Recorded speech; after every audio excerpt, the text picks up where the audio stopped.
Welcome to the Leaders in Payments podcast, where we talk to C-level leaders from across the payments landscape. We'll be discussing the products and services that impact the payment space today, as well as trends and predictions for the future of payments. We will also hear stories from our guests about their journeys to the top. With one API, a game company would integrate us and gain access to all the local payment methods and be able to process payments and start making money. And then we expanded this business into credit cards, and we built our own gateway, we built our own tokenization, all these different things in the background.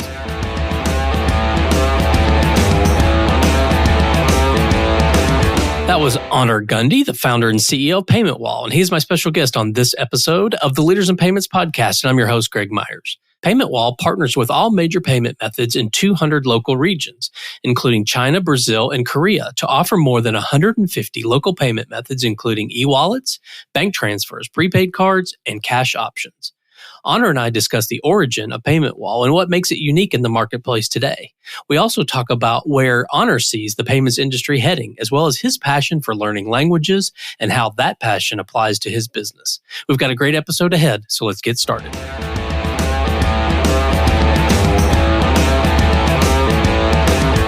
Hi, Honor. Thank you for being here and welcome to the Leaders in Payments podcast. Thank you also. So let's dive right in. If you don't mind, tell our audience a little bit about yourself, maybe where you grew up, where you went to school, where you currently live, a few things like that. I grew up in Istanbul, Turkey, and Miami, Florida. I spent the summers in Miami, the winters in Istanbul, and I got exposed to something a little interesting there. Miami being at the crossroads of Latin America and the United States, and Istanbul being at the crossroads of Europe and Asia, and even maybe Africa. That kind of played into my background today. I went to Stanford University after that when I was 18. I did my Bachelor's of Science in Technology Management. It was an individually designed degree. When I graduated, I went to Expedia. I built their first cruise product in-house. I was a PM. Then I started incubating startups in Silicon Valley and Seattle, helping them outsource their development in Ukraine. I was one of the first entrepreneurs in Ukraine to start such a business. Then finally, I got into the payments business, and I currently live in Miami, in London, and San Francisco. San Francisco for the past 20 years, London more recently for the past 7 years or so. And London has become a fintech hub. That's one of the reasons why I relocated here. Makes a lot of sense. So you've hit all the major worldwide fintech hubs, I guess. All right, well, let's talk about Paymentwall. So tell the audience what Paymentwall does. Sure. Paymentwall started about 14 years ago. We started in the games space, not gaming as gambling, but games. And then we expanded into different domains such as e-commerce, web services, and so on, monetization. What we do is we integrated all the local payment methods in different parts of the world. As you would guess, when you launch a game, it's a digital service. You end up with a lot of users from all over the world. So back when we started this on Facebook, there were so many users coming from Southeast Asia and different parts of the world, and the people didn't use credit cards there. So we started integrating the local payment methods in those markets in Southeast Asia. Then we expanded to Europe and other markets and so on. So with one API, a game company would integrate us and gain access to all the local payment methods and be able to process payments and start making money.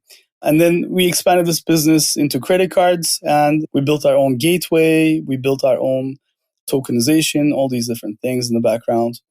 And that's what Paymentwall is. Okay.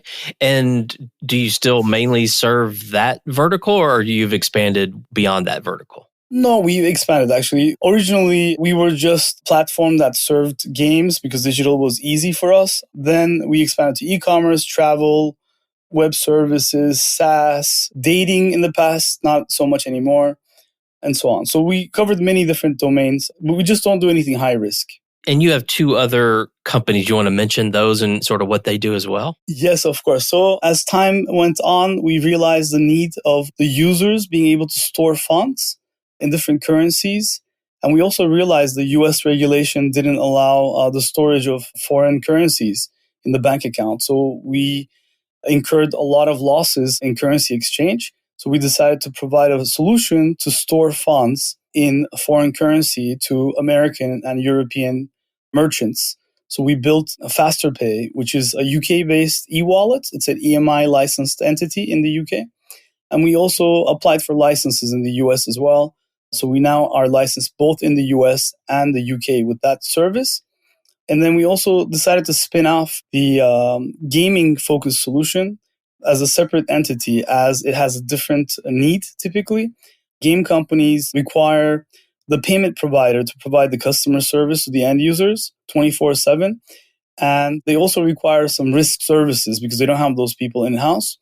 So we realized that most payment providers don't provide those along with their regular credit card processing and so on. So we spun out Terminal3 as a solution that's geared towards these digital merchants that need payment processing, but they don't have the know-how to go into those different markets and optimize payments and deal with risk and VAT and sales tax and things like that. So it's a whole entire sales enablement module that we have on Terminal3. All right, so back to Paymentwall. What would you say differentiates Paymentwall from your competitors? Well, in the past, maybe let's say 10 years, I would say the alternative payments was the main differentiator, as most companies used to see alternative payments as something exotic. They actually used to use the term exotic.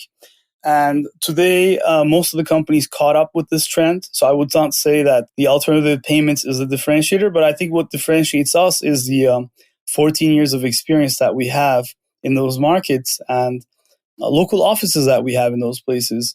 We currently have 22 offices all over the world in different places, and all those team members bring in the know-how, and we obviously are able to help the clients a little bit better knowing those local markets. If they want to expand to those regions, we won't just provide the payment solution, but we'll actually explain how they can go to market in those places. Okay. Is it required to have a location in those areas, or you just chose to do that? Well, it's both, I would say. In some cases, due to compliance with local regulation, you have to apply for a license or you have to have or maintain an office. And then, if you're an ambitious company, you want to also serve the local markets in those places and get some customers. For example, we have deep penetration in the South Korean market with the office in Seoul for the past 10 years. There we have clients that want to go global. We have big customers like Samsung and LG. They have relied on us to expand globally. So you want to maintain that relationship and provide the customer service. But then you have companies that want to go to South Korea. So having the local team there allows us to connect, let's say, American companies that want to sell in South Korea. So we act as a bridge. To be able to act as a bridge, you need to have two legs on both sides. So I assume all of this is basically e-commerce or digital payments. Most of it, yes, I would say so. We're not really into POS payments or in-person payments. We're trying to go into that space, but we don't have any product at this time. So obviously you have a lot of experience in the industry. So where do you think payments is headed, say, in the next 3 to 5 years? Well, this is a controversial Pandora's box we're opening with that question. Well, we have some interesting insights thanks to our relationship with some central banks. So in India, we opened our offices about 5-6 years ago, and the regulation is quite tough in India. We basically didn't want to pursue the license in India at some point in time, but then the relationships that we built in India helped us get exclusive rights for the time being for their UPI solution in the US and UK markets. We basically can enable American merchants to process payments with UPI from India. So users in India could purchase goods from the US merchants using UPI. Now, what is UPI? UPI basically is a special, really fast transfer methodology that NPCI, the National Payments Corporation of India, which is a technology subdivision of the central bank there, invented. This is a copy of the Chinese system that also is a backend of WeChat Pay. So these real-time payments enable people-to-people payments, basically tapping the bank account and enabling the transfer of funds immediately. And this is an effort that needs to take place at the central bank level. So I see this system penetrating every single market in the world where you would just use bank accounts to transfer funds from one person to another. And you can also pay merchants using QR codes or by tapping and paying and so on. And then remittance payments also happen the same way over the same network. So this is one big development that's going to change and maybe even disrupt the credit card business. It is already happening in Brazil with Pix. It has happened in India with UPI. In China, you have WeChat Pay and Alipay piggybacking on the same network. And they have also replicated this via the Tencent and financial investments in Japan and all across Southeast Asia. That's the biggest trend that the US still does not see as a daily way to pay. Now, the second thing that we all hear at conferences when you have central bankers attending them is the CBDC. CBDC is currently live. That's the central bank digital currency. It's currently live in China. I actually personally witnessed the usage of this among my team members when I was in Beijing and Shenzhen 2 months ago. And you have basically now the banking application supporting e-yuan. So you don't even need to use, let's say, a layer that can tap these UPI or the backend of WeChat Pay and so on. You can actually use the CBDC to transfer funds from one person to another. So you're basically transferring dollars from one user to another, almost like on the blockchain. This is going to be revolutionary. It will maybe eliminate and disrupt all of our businesses in the payment space, unless there's a way for us to charge some fees and so on.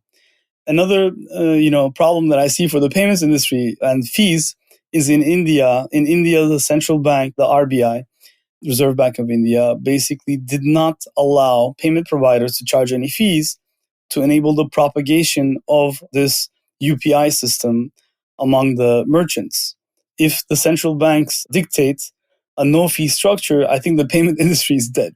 So we have a big threat, but at the same time, this presents an opportunity. Obviously, the early companies in this space are going to profit from this and so on. And this replaces basically the blockchain and cryptocurrencies in some ways. Yeah, and you mentioned Pix. We're having on someone from Matera. I'm not sure if you're familiar with Matera, but they were heavily involved in the early days of creating Pix.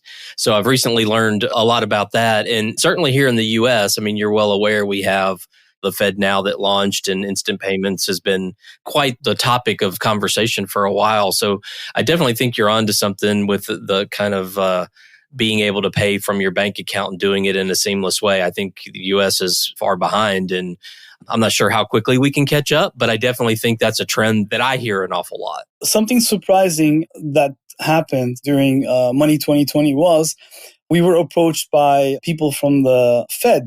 Typically, you don't see those people around at payment conferences. You might hear one or two of them giving a speech about the state of the economy or something like that, but you don't really see Fed people going around doing business development and talking to payment providers to give them access to the federal network. So I think things are changing in the US. FedNow is the first step of this. The second step is going to be to propagate this among the payment players and payment providers and so on. But again, for adoption at the user level, you have to have some additional incentives. People, I think, are addicted to credit cards in the US due to all the benefits that these mileage programs and so on provide.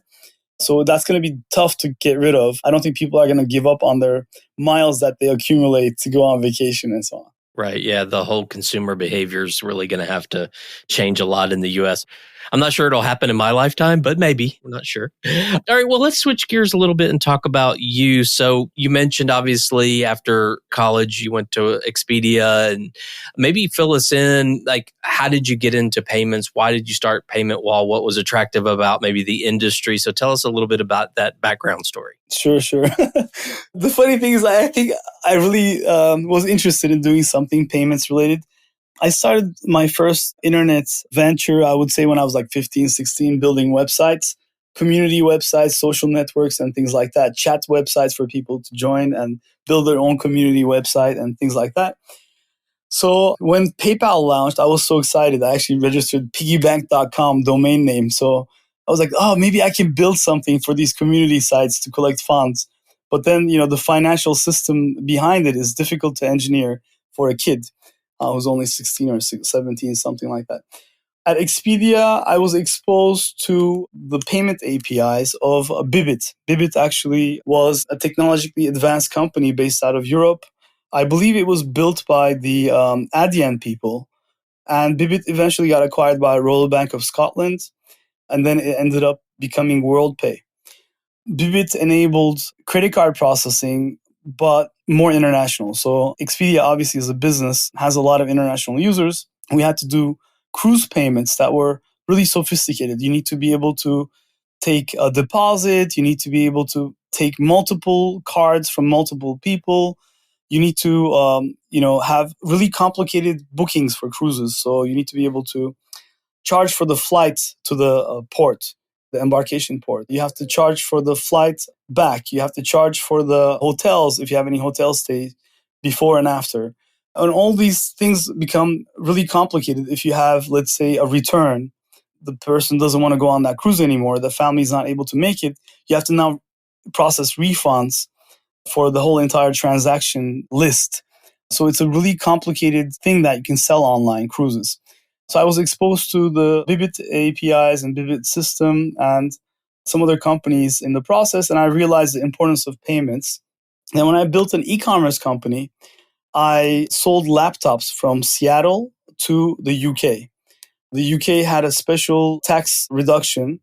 They were allowing importation of laptops tax-free. So I ended up building a service selling laptops from Seattle to the UK, basically benefiting from the currency differential and so on. And I was able to deliver laptops within 2 days in that market. But then at the same time, I faced massive fraud and I had to build systems to prevent fraud. So all of these experiences combined made me realize that payments is the way to go. But then I had built an advertising company on Facebook that was incentivized advertising. So let's say a person was playing games and let's say they didn't want to pay because they didn't have a credit card or they didn't trust the game at the time and they wanted to just, get some credits for free. We would let them go subscribe to Netflix as a free trial. Netflix would give us $20 CPA, and then we would give the user some credits inside the game that would enable them to play, 1 round or 2 rounds and so on. And I realized, that if we complemented this with payments, that we would even have better traction because we would offer both a way to pay without paying and also a way to pay for things that you want to pay for, all the alternative payments. So that's when I decided to stop doing the advertising business and switch over to doing full-time payments because I saw the need for alternative payments in these digital goods sales. So that's kind of the transition from my childhood to how I built Paymentwall. Great. Thanks for sharing that. So what are some things you're passionate about? So maybe one work-related passion and one personal passion. I think I'm one of those people that combine my passion and my work. I grew up multilingual and I always wanted to make use of my language skills. I grew up in Istanbul, in Miami. My parents spoke Turkish at home and then I would speak English outside. And then when I moved to Istanbul with my mom, we spoke Turkish all the time, but then I attended a school in French. I went to a French high school, so all my classes were in French. And I started studying Italian. I started learning Spanish in Miami because that's the main language in Miami nowadays. So I became multilingual and I studied Russian at Stanford for 2 years. And I studied some Japanese, some Brazilian Portuguese after a spring break trip to Brazil. And I wanted to use these languages in my job during, my workday. I applied actually to the international team at Expedia. They didn't hire me.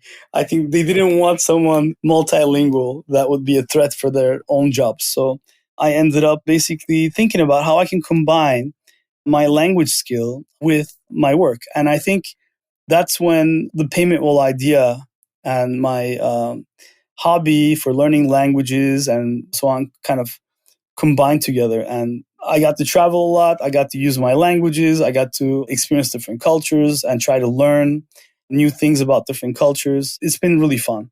And I still want to explore more countries and learn more about them and figure out how we can help them with payments. There's more to do. So it's a fun experience. This is not just a job. This is actually a passion. we make money while pursuing our passion. It's not too bad. Yeah. Well, I'm impressed because I haven't mastered English yet. So I'm very impressed. I've always been impressed with people who can speak multiple languages. It's just something that has never been in my wheelhouse, but I'm glad there are people out there that can certainly do it. Well, this next question, before we wrap up, I always love to get people's perspective, and obviously you have quite the international perspective. So if someone is interested in payments, maybe they're just coming right out of college, and they come to you and they say, Honor, I'm interested in getting into fintech or payments and maybe even working there at Paymentwall. What would you tell them they needed to do to be successful? Being hungry, I think, is the most important thing. And after that, working to be indispensable for the company. Because when you're working towards that goal of being indispensable, you cannot give up and you have no turning back. And you get to get trusted, and trust is the most important thing in payments. And you start building relationships because people can trust you and you are useful to them. And then you start growing. I think if people come into the payment space to make a lot of money, that doesn't happen that quickly. I mean, it might happen if your startup is really successful and so on, but there's a lot of startups nowadays starting in the payment space, in the fintech space. So I think if somebody really wants to be an expert in payments, they have to be hungry for knowledge. They have to be curious. They have to study how credit cards work, how these different payment systems work. They have to learn these end to end. So I have to say, the people who joined us, back maybe 5 years ago, 8 years ago, and so on, now they have left our company and they have joined different e-commerce businesses, digital businesses, and they lead those companies on the payment side. So, for example, TikTok has many team members from us. You have people from Adyen from our team. Many different companies around the world from our team who have learned about payments from us. And we had the global exposure, so that really gave them a whole comprehensive base, global understanding of how payments work around the world that allows them to predict what's going to happen next in different markets, because there were no WeChat Pays before, there were no PayPals before, there were just credit cards. Now you have CBDCs we're talking about, or UPI. Things are changing, and looking out to the other countries allows you to guess what's going to happen in your country. Thank you for sharing that advice. So we're going to wrap up the show, but before we do, is there anything else you'd like to discuss? I think that's all. It's been fun. Yeah, absolutely. Well, Honor, thank you so much for being on the show today. I know your time is very valuable, so I really appreciate you being here. Thanks for your time as well. Thank you. Absolutely. And to all you listeners out there, I thank you for your time as well. And until the next story. Thank you for joining us this week on the Leaders in Payments podcast. Make sure you visit our website at leadersinpayments.com, where you can subscribe to the show and where you'll find our show notes. If you enjoyed listening, please share on your social channels as well.